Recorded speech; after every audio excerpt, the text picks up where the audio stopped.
Yes, and there we are again with a new episode of the podcast Dance Gems. Today we are going to talk about finance your passion for dance. So that sounds maybe like an entirely different topic that we normally talk about. Money is important too, and definitely if dance is your passion, how do you finance that? Do you have any tips? Maybe have ways to think about this differently. We are always going to talk about these things, of course, with my good friend Ton. Ton Greten, there you are. Ton, how are things going? Yeah, very well, Sean. That's an unusual topic. Yes, It's I not know, right? normally a topic for us because we speak more about the quality of dance, but probably the finance is the issue with that one. Yeah, we normally talk about movement and we break down things, how they might work in your body or in your mind and all that kind of things. But yeah, we also need to look at the practical side of things. And I think money is actually sometimes be a more it can be even more than a practical thing, can sometimes be a hindrance. And maybe we can share some of our experiences and some of the things that we hear, of course, from our students and see around us. So that's I think it's a great topic. So let's dive into that, or as we say in the US sometimes, let's unpack that topic. Finance your passion for dance. Right? Now. Yeah, Sean. Where to start? First of all, my first lessons were on a dance school in the Netherlands, and most of the dance schools are businesses. And the sport what I did before, and that was in a club or a studio also, but more for sport, and I get some finance of the city or from the government. But mainly, this is not the issue with dancing in the Netherlands. The most of them are businesses. The most of them. Of course, we have also some clubs, studios, who get also a little finance of the city and of the government. But these are not so many. So when you start as a student and you come in the Netherlands, and of course, in every culture it is different. In the Netherlands, we have a dance school, and when you come in, you pay like a 20 euro or about $20 fee. And this is where you start with. And then you have not to take a lot with you. You can wear your own shoes, your own clothing. And this is how you start.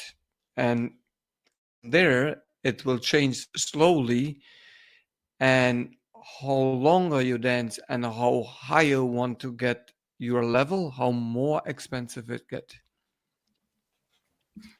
Yeah, that's most of how people go, right? They look for something to do, right? It can be on any age, right? Mhm. Kids shows interest in dance or just in movement, or sometimes in our time, parents thought it would be good for your upbringing to take some dance lessons, and that's how you start. You start with just paying your monthly dues, and now $20 is when you live as long as I do in the United States sounds like awfully cheap, right? But hey, that's what it's going to be.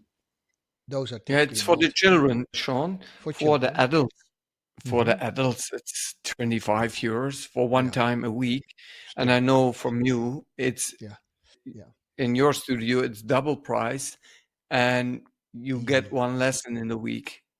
Yeah, easily. But it's all, of course, relative, right? The standards of Yeah. livings are different, so it's not always fair to compare one price with the other without giving it any context, right?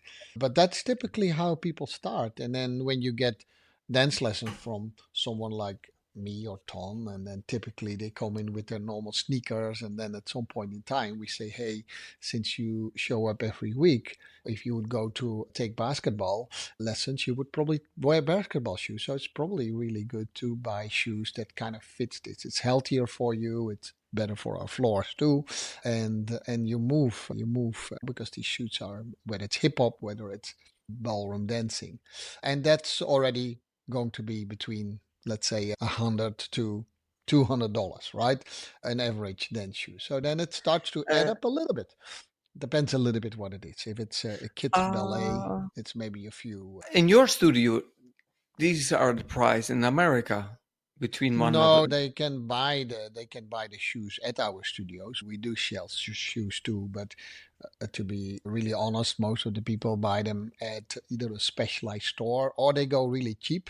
They buy it from Temu and they buy it for $40, and they're so happy they found $30 shoes, which could be good quality, but most of the time actually it's not so good for your feet. And so then it becomes what we say in the Netherlands: if it's cheap, you also get cheap, right? I'm translating this really crappy, but so it takes them normally one or two times to really ask us for advice. What kind of shoes shall I buy? And then at first, this is a funny thing, but it's also a waste of money. At first they buy shoes that feels good, right? Okay, yeah, they feel really good. And specifically in ballroom dancing, you have to get used that in the beginning they need to feel a little bit tight. It's just what it is, right? And so then they bought at least one or two pairs. They might be cheap, but it is a waste of money because they're not the right shoes.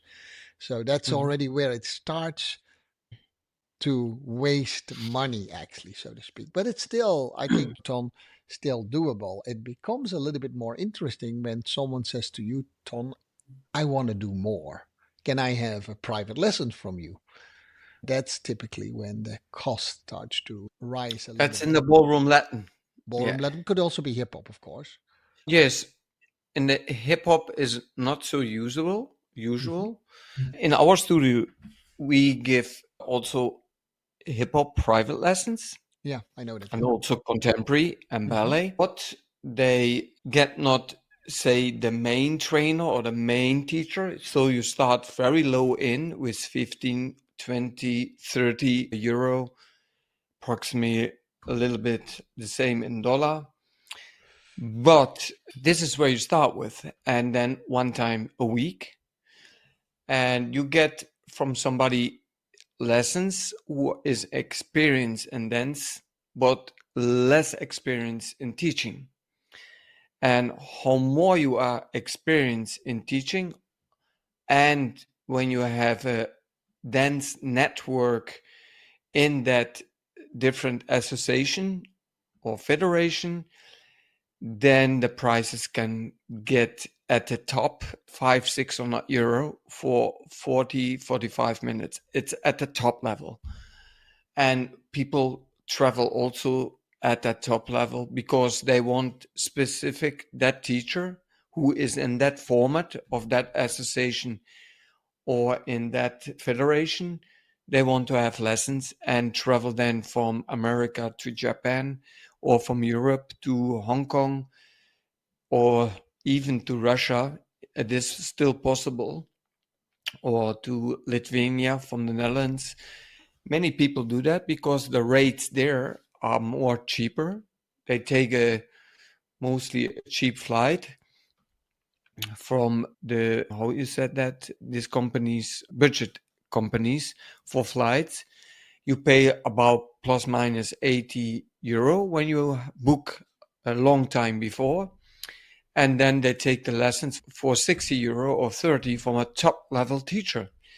And that's the ballroom Latin. In the hip hop, this is not so usual. Mostly they take groups lessons. So when you are more advanced, you go to several groups lessons, and then you go from the south to the north. You have to travel with the train. It costs you 1 day.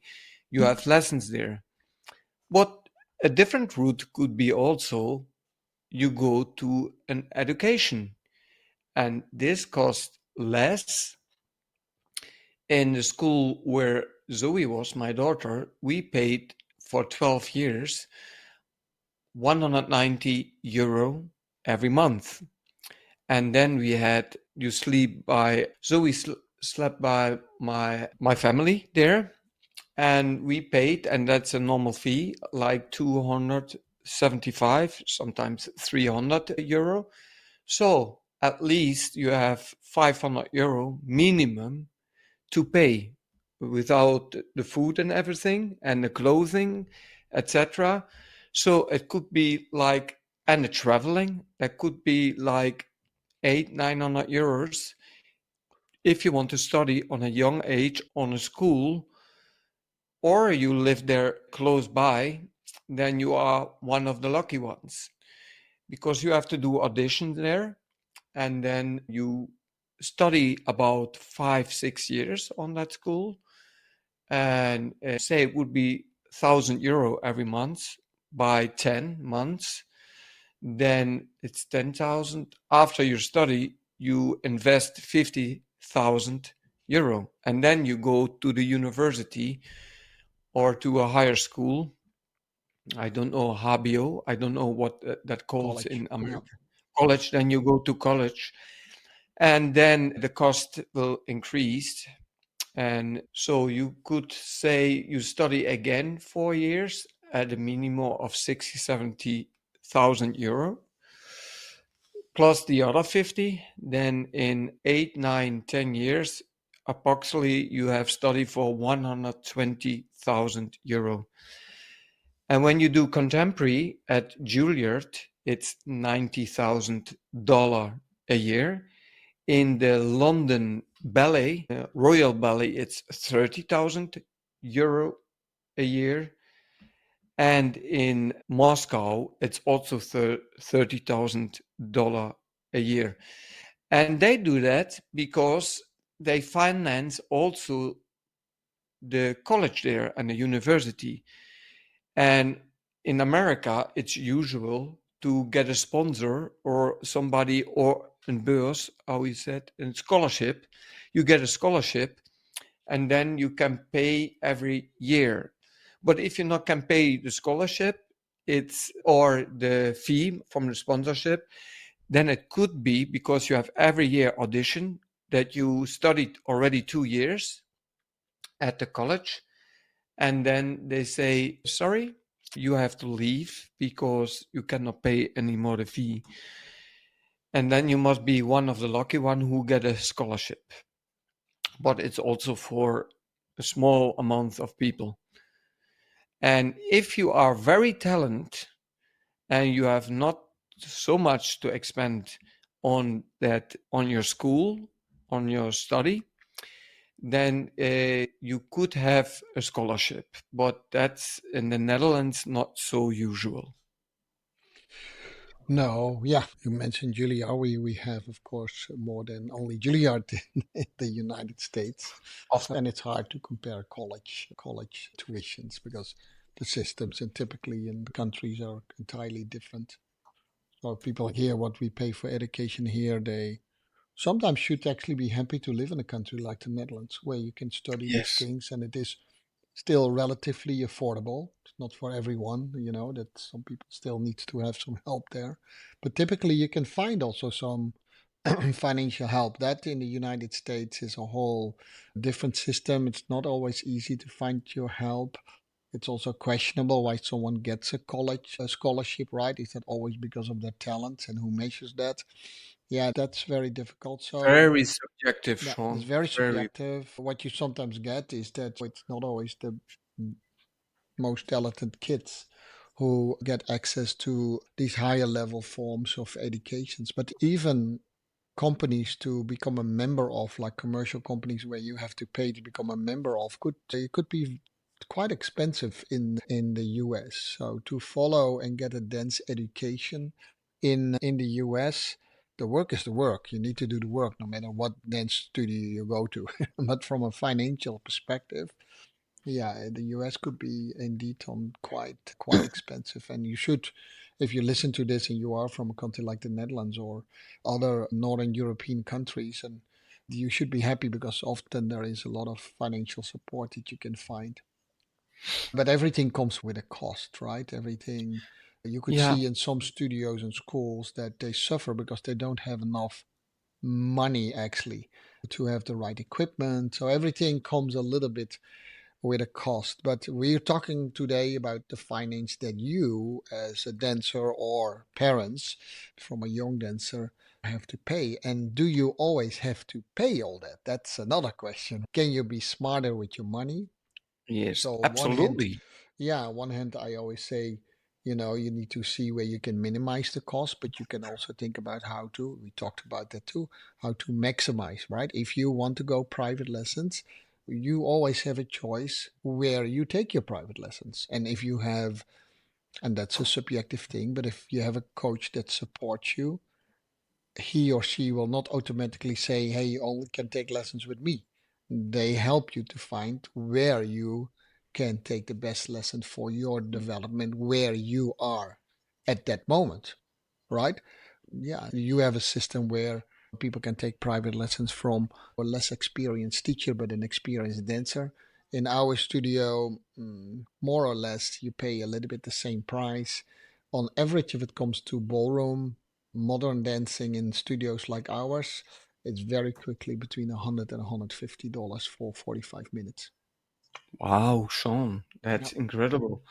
In the Netherlands, the usual fee is between 60 and 100 euro on the top level, but sometimes it could be more. Yeah, of course, in the top of the industry, in all these industries, whether it's ballroom or whether it's others, that these numbers can go very quickly up. Yeah. But in average in a studio, like commercial studios like we have, it's very often because the studios ask a lot of money back from their teachers, right? Yeah. In my case, I work independent, so I pay a very small fee to the studio, just like floor fee. If I would give lessons at your place, it's very normal that you pay a floor fee. And the rest is me. But most studios in the United States, the teachers are working for the studio, and most of the private lesson money actually goes to the studio, not to the teacher. I teach way too long to work in a system like that. I refuse to do that. But that's where we have worked ourselves up against too as well. It's just what it is. Yes, but how far you come, Yeah. how older you get, and how more you More. invest in it. Yes. Yes, Sure. you have to be determined, really, if you want to get the highest level to do everything about it. But be smart in what you invest. But in the ballet, I can say it's also network. I give an example. The former Ballet BC director is artistic director, is now director in the Netherlands by NDT, Netherlands Dance Theater. And there are about 43 dancers there. And from that dancers, professional dancers, our government pay the most for that company. And but she comes from ballet from Canada, but take her own network from our students where she also teach before from Juilliard and from Ballet BC. I don't know how all these studies there are, but she takes 93% foreigners in the Netherlands. But the government invests a lot for the children already and parents, also for the education. And we told that it is about 120,000 euro if you have study on the education for 9 years. That's okay. But in America, that would be for 1 year in some of them. Yeah. But when you look to the ballroom Latin, they spent this in 1 year, not in 9 years, in 1 year on the top level. And that's crazy because it's a floor fee. You have to rent floor locations. You have to travel with the airplane to the competition. The competition costs money to enter.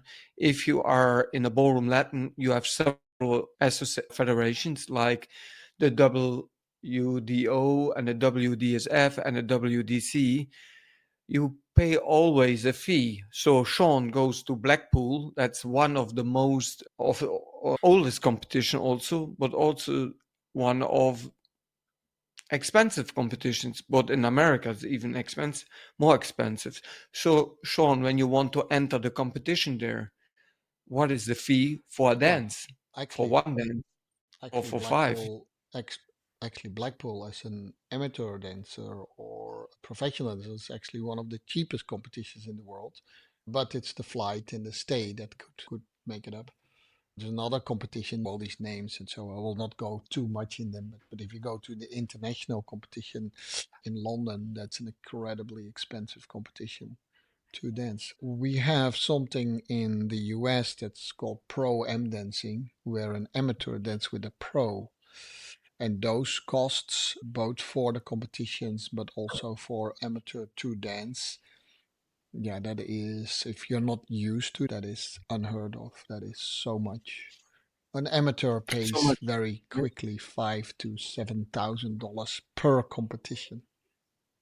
Pooh, pooh, Sean. Yeah, And also the amateurs in the competition, they pay this also per month for to practice on a well, high yeah. level. But that is something they, to some extent, can control. But the amateurs in ballroom and Latin, the ones that really getting a little bit in the higher ranks, they pay quite a lot on private lessons mostly.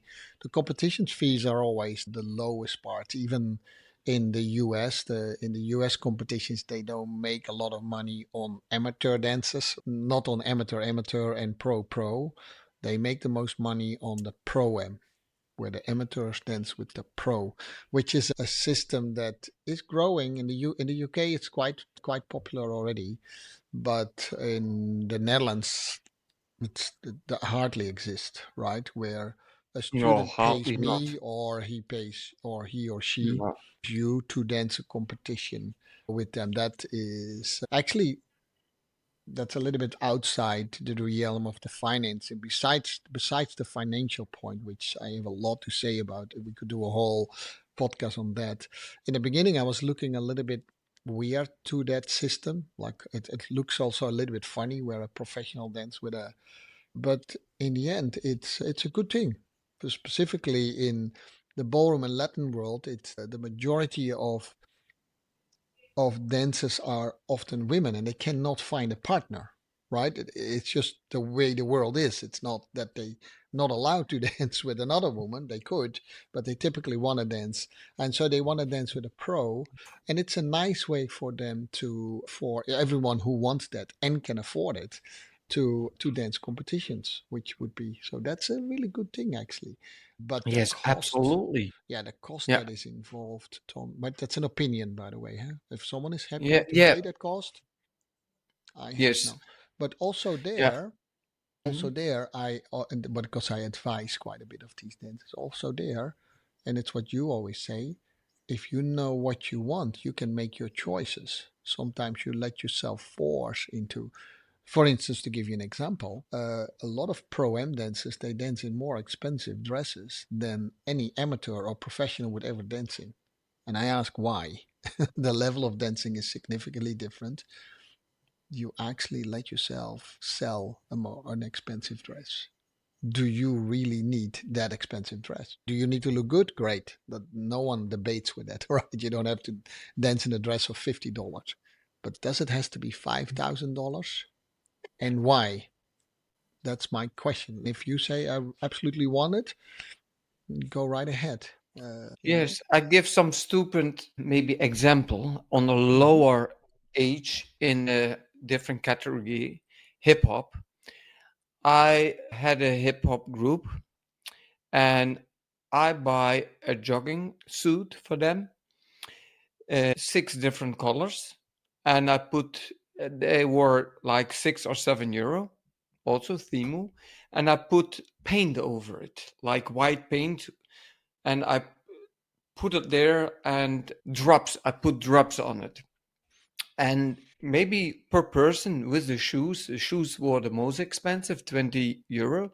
So say with €30 you was finished for that one per person. And then of course we have to travel and to practice for it and you pay your fee. But then the next year they said, we want a new costume. I said, why? Why you want a new costume? No, that one is the old one. So every year a new costume. I said, no, we will do the same again because we had two new people. They dance in it and the results get more improved. So they Mm. go from a third place to a first place. So it wasn't the costume because it's new judges there who judging. They don't know it's the old costume. So the year after, they want to have a new one. I said, no, we keep the same one. They were a little bit disappointed, but I wanted to keep it cheap for them. But actually, I didn't say that in these words. Yeah. And for the new one who came in, that's affordable, €30 for a suit to do competition. And now we change. We take a brand, like I can say it, because we not get money for Adidas suit for the hip hop, but we buy it also in different shops all over the world. So that one normally would it cost €100. It costs now €30, and that's quite interesting. And to keep cost low, you have to be clever, actually, Sean. Yeah, clever, definitely, definitely. And oh yeah, for also for me, by the way, I love beautiful dance dresses and clothes and performance things. It's just a thing that I really like to do. I design them as well, so I do understand it. But still, at some point in time, you need to take a step back and saying, hey, what is it? What do I have? Because as I always say, you can only spend your dollar once. So what is it that you need more? Is it wiser to put your money in practice? Is it wiser to put your money in lessons? So there's another example that I gave you yesterday when we did the Dutch podcast. On one of my coaches said, you can take as many lessons with me as you want, but if you take a lesson and you did not practice 4 to 5 hours on that lesson, you don't have to come. You don't have to book. I can use your money, but you don't, and you prove to me that you practice. I can see if you practice on what we worked Yes, on. And, yes, and, very clever. and I thought it was very, at that time, of course, I did not know that was clever, but I took that habit over because, and I'm not saying that everyone is evil, but I see around us a lot of people say, oh yeah, take lessons, but they basically let students practice in their lesson. Sometimes they need that. They need a little bit help in how to practice. But most of the time, that's not why you need to take lessons. Become an No. independent practicer, right? Learn Yeah. how to practice on your own or with If you colleagues. Yeah, if you would be clever, write it down, take a video. Everybody has a phone, a mobile phone. Take a video, make notes, make maybe an after talk with your partner or your team or wherever where you're dancing with. You dance a solo. Maybe speak with your student with your trainings partners there. You could also speak with them. Maybe ask them to watch to you because you are yeah, practicing this and this and this, and ask them to be an external sensory perceiver with the eyes, the ears. Say what your goal is, and maybe ask them if they can get that information, if they can perceive that information. And if they can you can continue to the next one, to your next small task, because all the small tasks where you are working on is one big task, and then you are prepared, and it costs you nothing. And make more videos from yourself, analyze it by yourself also, and look if you can see the task or perceive the task, and what you felt, and what if that would be the same. That's also a yeah. smart way to do No, it. definitely. And times have changed, of course, but you and I almost danced in the same time, but we on purposely practice it in other studios, on the practice floor to surround ourselves with other dancers to get that feel already, that stimulating feel. We definitely always took notes. We went from our place even to your studio quite often, the old one, Mm.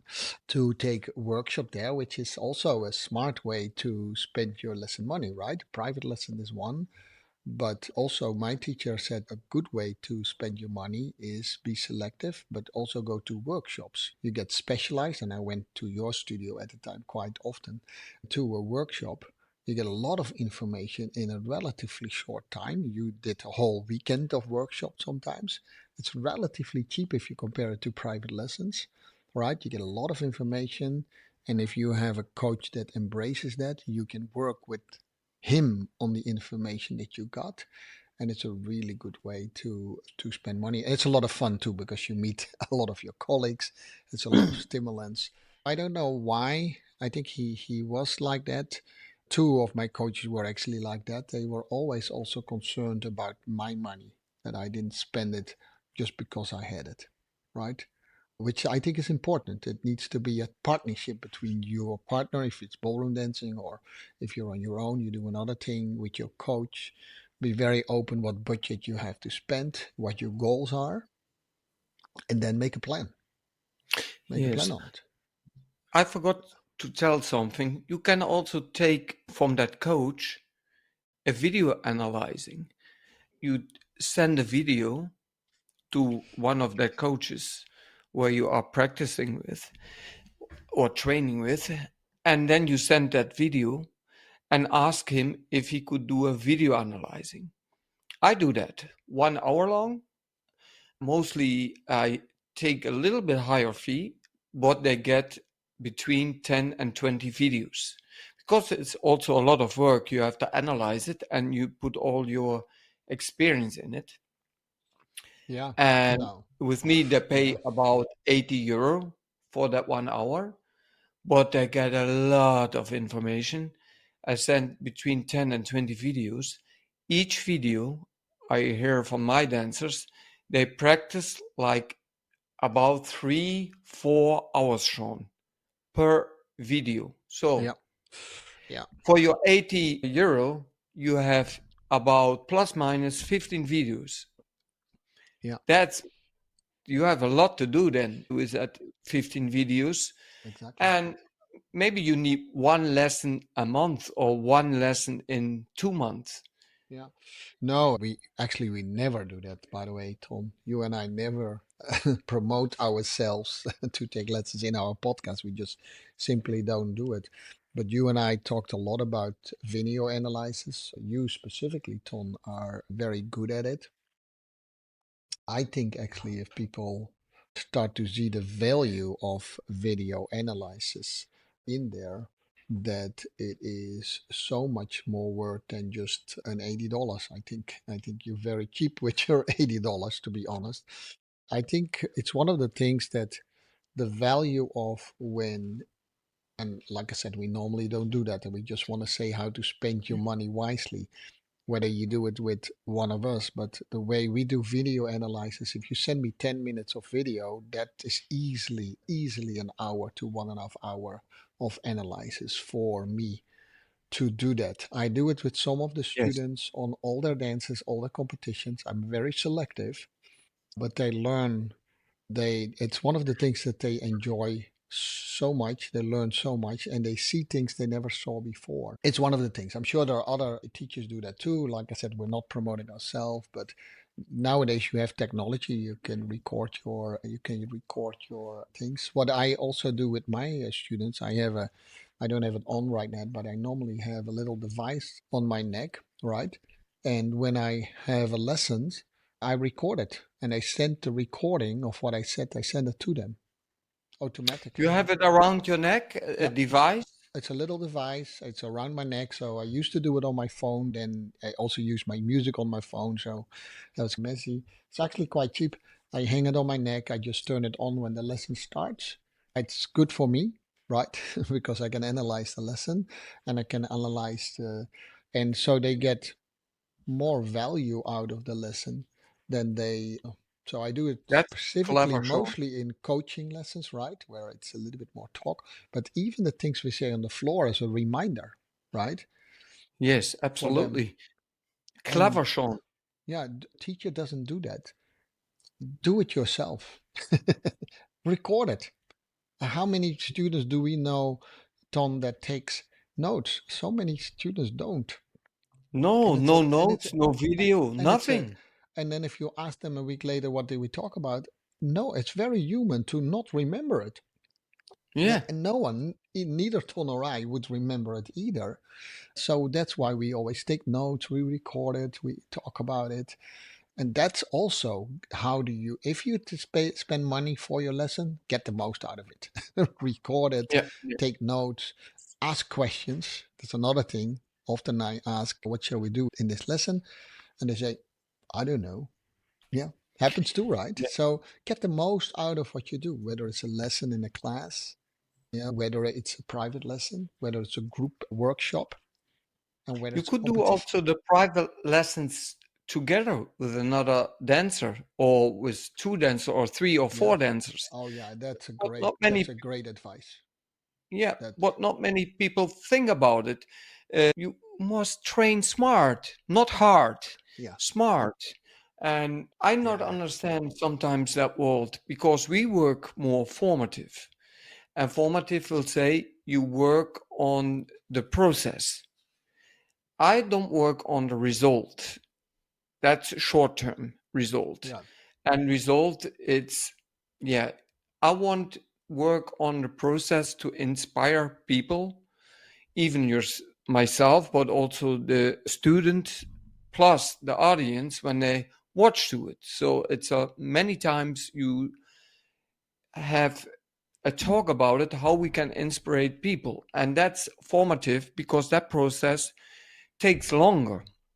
And if you work on a result, that's short term thinking. And yeah. actually, at the end, is what you learned for your dancing, but also as a human being.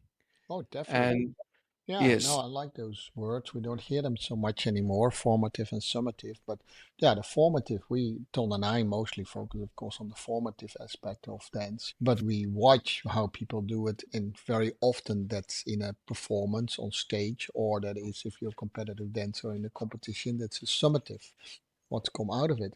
But also there, I believe, but you and I have always been a little bit different in these aspects, is how can you get there the maximum out of you to become, if that's your choice, let's say in ballroom dancing you want to be a competitive dancer, then make yourself go to the most tough competitions you can possibly find, because yeah, that's where you get the experience, that's where you meet other people that teach you, that you see the tricks and what they do with makeup, what they do themselves. And so you said, yeah, Blackpool is an expensive competition. I actually back to differ. If you go back and forward for your own competition, you go to a really great competition, and it's close by. If you're in Europe, if you come from the US, it's of course expensive. It's very far away. But if you're in the Netherlands, it's very close by. Now you and I lived relatively close to Germany in the time that we danced, right? So you and I often danced in major competitions in Germany. Just took the car, yes, drove in Germany, and in mm, the beginning we got hammered because there was no comparison between the smaller competition that we danced and the big ones. But we got hard in the competition to that as well, and it's relatively the same price. It's just an hour longer drive, and then you're suddenly in a competition. So that's also you. And yes, yeah, in the beginning, because although I'm a little bit older, but I started a little bit later than you, Ton. But in the beginning, I didn't understand you at all. I don't, who is that strange man? But what I quickly saw from you is that you make your own choices. yeah, That was very evident. And although I might not like the choices you made, what I did is that you danced what you wanted to dance and you made your choices. And yes. that's what I started to follow relatively quick. For now, it's quite challenging because now I'm not in one of these associations, Same, federations. same here. I'm out of it, and you are Yeah, not in that format. yeah, But I care about dancing, and I'm study dancing every week. This is also why we do the podcast. It's a yeah. study too, and It is. actually be clever. Listen to the podcast because you can discover something, and you don't have to pay for it. Actually, it's value information. And if you would listen to the other podcast, you get so much formative information for to work for long term. That would be clever to do that. And also, what I wanted to tell, if you have a trainer, try to find a positive relationship between student and trainer, because sometimes the trainer do something extra for you. If you go only to a trainer once, you are like a number, I assume. And yes, he did his professional job, he worked with you, and but you need time uh, for the coach, trainer, choreographer to spend time with it and find a positive relationship with it. Then the people where you're working with, they are maybe able to do something more than they would not do for money, but they do know a little bit more. Could be. It's not always about the money. No. And yeah, Yeah. No, that definitely not. I had literally with a few of people in the industry, dance industry, ballroom dance industry, in this case, the difference between that we have to teach students the difference between a lesson and a teacher and a coach. A coach is someone that you keep with you for a while, right? And he helps you to plan and it helps you to make choices. You make your own choices, but it's someone that helps you, support you in what you do. A teacher is someone you can go to for very specific information. You don't have to go always to the same teacher. That's where you get your information from or work on very specific skills. You in another podcast said, hey, if you want to be a good turner, go to someone who's a specialist. That doesn't have to be your coach, but go to a specialist in turning. And because I'm a pretty okay ballroom dancer, I guess, and a good teacher, but I cannot teach you everything. That would be all nonsense. But I'm most of the time a good coach. And most students, and it's weird here in the US, by the way, Tom, because we call everyone a coach. If they take one lesson with me, they call it a coaching session. I said, it's not a coaching session. You took a lesson from me. And I rather have you not calling me your coach because I am not your coach. I am your coach if I consistently work with you over a longer period of time. Otherwise, I'm just to do my job as a professional teacher, right? I teach you. And that's a difference, but that has a lot to do with money too, because yes, your coach is someone that is with you. Typically, a coach spends way more time with you than you actually could ever pay in money. yeah, A teacher you pay by the hour or by 45 minutes for very specific things to help you with your, what we always say, it either helps you with your ability, skill, or your knowledge. Most of the time, your ability you can do by yourself. So you need to look for specific information, which Ton yeah. already gave you a tip to. A lot of information you can get for free. Podcast, YouTube. Podcast, Yeah, YouTube. YouTube, You can get a social lot. media. Yeah. Yeah. And then so that comes down to that you focus your teacher in helping you to develop skills. That's right. And your coach helps you to protect your process, your whole formative process. He can oversee these things. That has a lot of money consequences if you do Yes. that in the right way. I Yeah. could say you could, if you would spend normally 100%, you could spend 50 till 60 or between 40 and 60% if you are clever. And what I would do, I would go like in the ballroom Latin, they have makeup artists and who are hair designers. You pay quickly like €200 for a competition. Why you not take lessons from them? It's convenient to do it, to let it do and to pay for it, but spend that money for dancing and to develop yourself, also to make the makeup by yourself. Spend the money like 10 lessons to a makeup artist, for the hair designer. These are specialists. You pay them, and after you can do it by yourself, but you can do it also with other people where you Yeah, can get definitely. money again from it. And also, when you want to learn lifts and you want to do shows, go to a specialist who do lifts. If you want help with your choreography, you can do it by yourself. Yes, that's absolutely cheaper. But you could also ask somebody who is a specialist in it and work with them try to discover the method, my method. I would explain the method how I do it, and then you do it by yourself, because it's not necessary for me to make always a new choreography for you. Yes, that's nice for the money and for my artistry, but it's nicer if I work formative on you, that I explain about my experience, about more than 750 shows I made already. I can give you all that experience for a few lessons or to make one show with me, and after you try it by yourself. And then maybe you come back to me, I give you some advice more, and the third show you can do completely by yourself. How is that? So be clever, be smart. But why people not do that, Sean? They, I, I Convenience. Yeah. convenience. I assume they are convenient and think, okay, I pay for it. He will do it for me, or she will do it for me. Insecurity also, and that sounds really hard, and I don't mean it. Sometimes it's a little bit laziness sometimes too. Do the research first.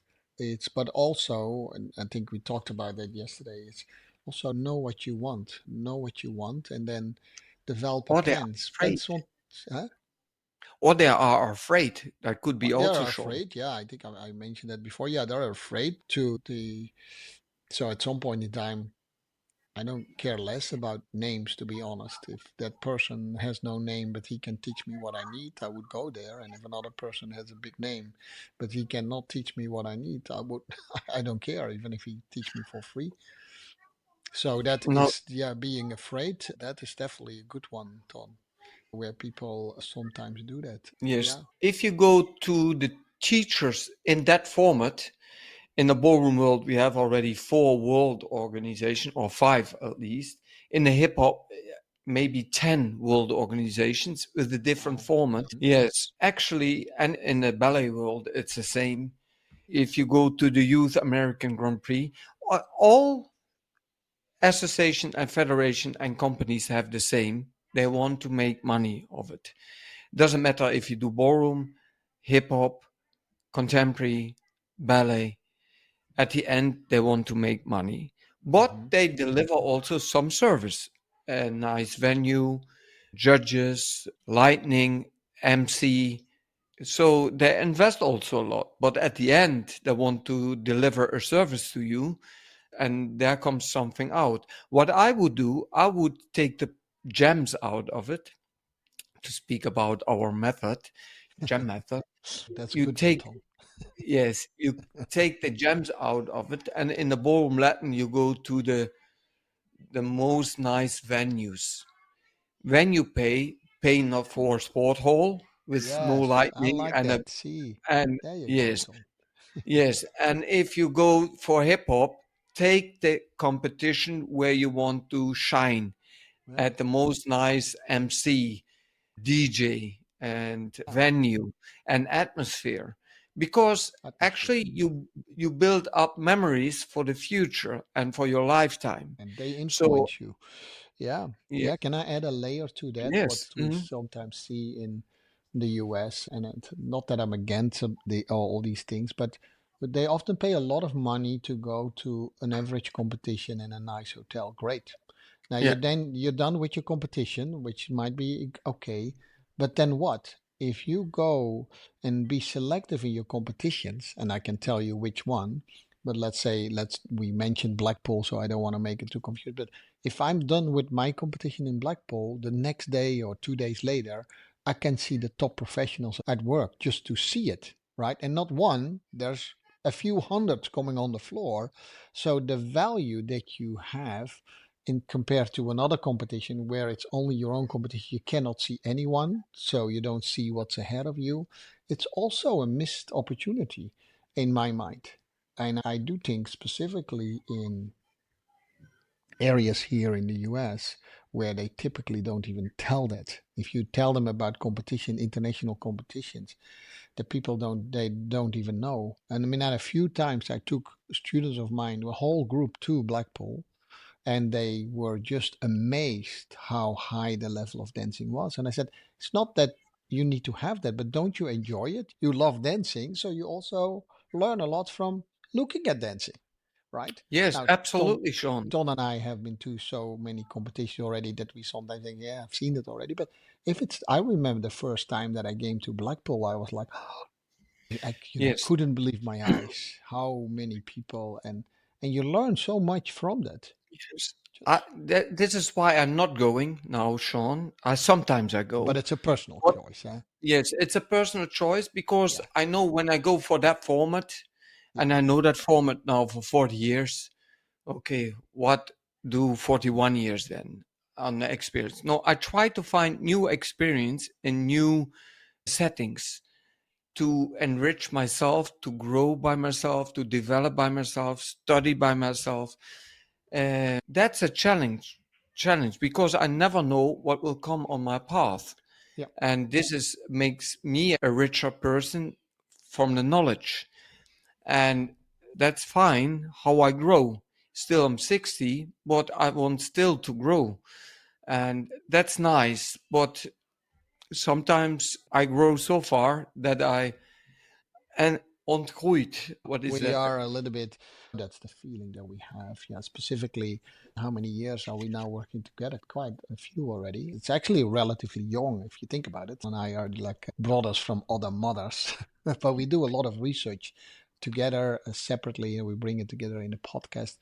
Do think Yes, about this is still something to do with money because Ton and yes, I have our absolutely. goals. We have our goals, so we only have 24 hours in a day.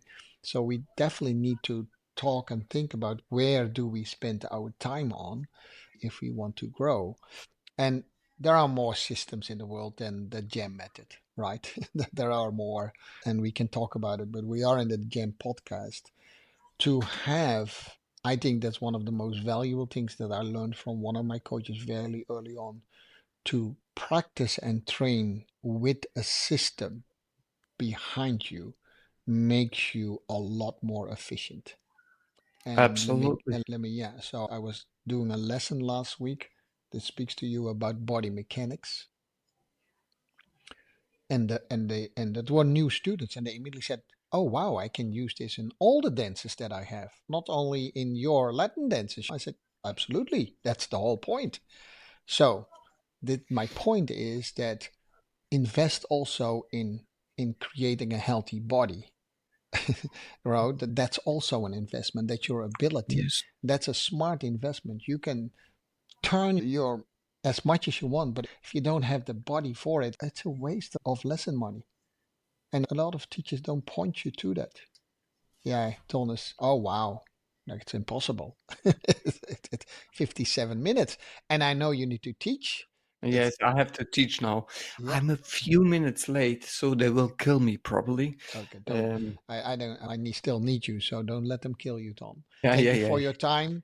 It's always a pleasure to talk about these things. A little bit of an odd Yes, topic, maybe, to hear yes, very uh, odd topic Tom and Jean because talk it's very about this. personal finance, but still, if you are clever, you can save a lot of money and spend it really on your Yeah, dancing. yeah. And We will mention it once in a while when we talk, for instance, about video analysis or things like yeah, body mechanics and how that in the end actually also gives you money back in a way. All right, Tom. Having yes, said that, thank you, Sean. Dance, eat, and sleep. dance, That's eat, my and sleep, advice. and repeat. And repeat, and And repeat. repeat. Yes, Sean. That's Dance, eat, sleep, repeat. dance, eat, sleep, repeat. We'll see you in the next episode of the Dance Jams. While you are getting ready for your lessons, I'm going to say Yes, goodbye I'm going to already, our Sean. listeners. Yes. Thank All right. This was Ton and Jav with another episode of Dance Jams. Today we talked about finance your passion for dance. And I'm going to tell you while the music is starting, I'm going to tell you where you can find us at Spotify, Dance Des Jams, Apple Dance Des Jams, YouTube at Tom Greten /podcast, and www.jam.dance/podcast if you want to go to our website. Of course, we have our own Facebook group, facebook.com/groups/dancejams. And this was it for today. Well, looking forward to another episode with you in the podcast Dance Gems. Bye bye.